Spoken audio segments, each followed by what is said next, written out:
41일 캠페인 영적 성숙 19일차 12과 제자의 조건. 이번 문제. 제자가 되는데 필요한 3가지 조건은 무엇인가? 마음을 감동시키는 사랑을 가진 자. 무릇 내게 오는 자가 자기 부모와 처자와 형제와 자매와 및 자기 목숨까지 미워하지 아니하면 능히 나의 제자가 되지 못하고, 다른 어떤 사람보다 주님을 더 사랑할 때 우리는 주님의 제자가 될 수 있다. 주님을 따르는 것은 충성심에 충돌이 일어나는 것이다. 주님의 도래는 불화를 일으킨다. 혈육과 그리스도의 주장은 반드시 대립되게 되어 있다. 진정한 사랑은 경쟁자를 참지 않는다. 본문에 사용된 미워한다는 말은 냉혹하고 독단적으로 들릴 수도 있다. 그러나 이 단어는 절대적 의미가 아니라 상대적 의미로 쓰인 것이다. 이것은 덜 사랑한다는 의미이다. 부모님을 공경하라는 명령과 본문의 요구는 서로 대립되는 것이 아니다. 주님께서 이 말씀을 하셨을 당시에 주님의 제자가 된다는 것은 가족과 멀어지고 사회에서 격리되는 것과 관련이 있었다. 서구 사회에서는 그리스도인이 된다고 해서 가족적으로나 사회적으로 큰 대가를 치를 필요가 거의 없다. 그러나 선교지에서는 이야기가 다르다. 그리스도께서 충성을 다할 것이라고 선언하는 것은 직장과 아내와 아이들, 심지어 목숨 자체를 잃을 수도 있는 일이다. 그럼에도 불구하고 주님께서는 당신의 요구 수준을 낮추지 않으신다. 예수님께서는 무자비하게 전통을 타파하시려는 것이 아니었다. 주님께서는 자식으로서, 아버지로서, 어머니로서의 사랑을 명령하셨다. 그러나 주님께서는 종종 원수가 자기 집안 식구라는 사실을 알고 계셨다. 혈연적인 사랑이 주님에 대한 사랑보다 우세하냐 아니냐가 마지막 테스트이다. 만일 우리가 주님의 제자가 되려 한다면 모든 상황에서 주님을 향한 사랑이 이겨야만 한다.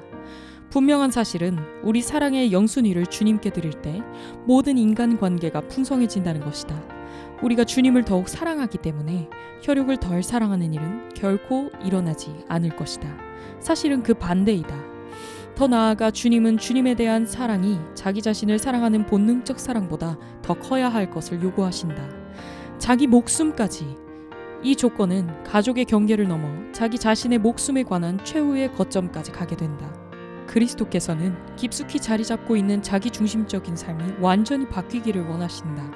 제자는 바울처럼 나의 생명을 조금도 귀한 것으로 여기지 아니하노라고 말할 수 있어야 한다. 만일 우리 마음에 그리스도를 향한 사랑과 필적할 만한 그런 사랑이 있다면 우리는 주님의 제자가 될 수 없다고 주님은 단언하신다. 끊임없이 십자가를 지는 삶을 사는 자. 누구든지 자기 십자가를 지고 나를 좇지 않는 자도 능히 나의 제자가 되지 못하리라. 최초로 이슬람 선교사로 파송되었던 레이먼 룰은 자신이 어떻게 선교사가 되었는지를 이야기한다. 그는 호화롭고 쾌락적인 삶을 살고 있었다. 하루는 그가 홀로 있을 때 그리스도께서 주님의 십자가를 지고 그에게 오셔서 나를 위해 이것을 지라고 말씀하셨다. 그러나 그는 주님을 밀쳐내고 거부하였다. 다시 한번 그가 대성당의 정적 가운데 있을 때 그리스도가 찾아오셨다. 다시 주님께서는 그에게 당신의 십자가를 들라고 말씀하셨지만 그는 거부하였다. 그리스도께서 3번째 그에게 찾아오셨을 때 룰은 말했다. 주님께서는 당신의 십자가를 들고 오시더니 아무 말씀도 없이 내 손에 그것을 놓고 가셨습니다. 그것을 드는 것 이외에 내가 무엇을 할 수 있었겠습니까? 결국 룰은 주님의 십자가를 지다 돌에 맞아 죽고 말았다. 그리스도께서 자기 십자가라고 하신 것은 무슨 의미일까? 이것은 육체적인 결점이나 일시적인 약함 혹은 불운이나 문제 또는 질병을 의미하는 것은 분명히 아니다. 이런 것들은 피할 수 없으며 기독교인이나 비기독교인이나 모든 인류에게 일어나는 운명이다. 우리 주님께서 당신의 말씀을 만약이라는 가정법으로 시작하셨다는 사실은 자발적인 무언가가 연관되어 있음을 보여준다. 간단히 말하자면 주님의 십자가는 수치와 고난과 죽음을 뜻한다. 그 십자가는 세상으로부터 거부당하는 것의 상징이다. 자기 십자가라는 것은 당신의 십자가에서 수치와 고난을 당하신 그리스도와 완전히 동일시하는 것을 암시한다. 우리 자신의 십자가를 짊어지는 것은 선택의 문제이다. 이것은 구레네 시몬에게 했던 것과 같이 예수님의 십자가처럼 억지로 지게 하는 것이 아니다. 이것은 주님을 위하여 경멸과 증오와 세상의 따돌림을 기꺼이 받고자 하는 것을 의미한다. 세속적인 제자는 이것과 정반대일 것이다. 바울은 십자가에 달리신 그리스도와 같이 된다는 것이 무엇과 연관되어 있는지를 알았다.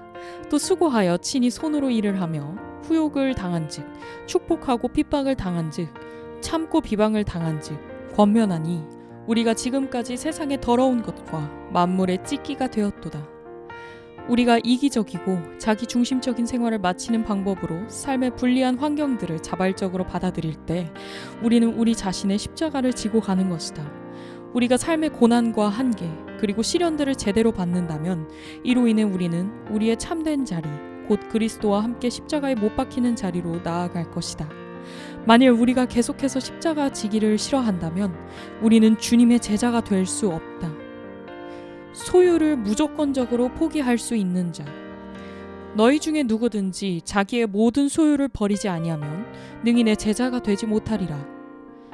제자가 되기 위한 우리 주님의 세 번째 요구사항은 모든 것을 완전히 포기하는 것이다. 주님께서는 자기의 모든 소유라고 말씀하셨다. 증보역 성경에서는 버리다는 말의 의미가 관계를 끊다, 권리를 양도하다, 포기하다, 작별을 고하다로 확정되어 있다.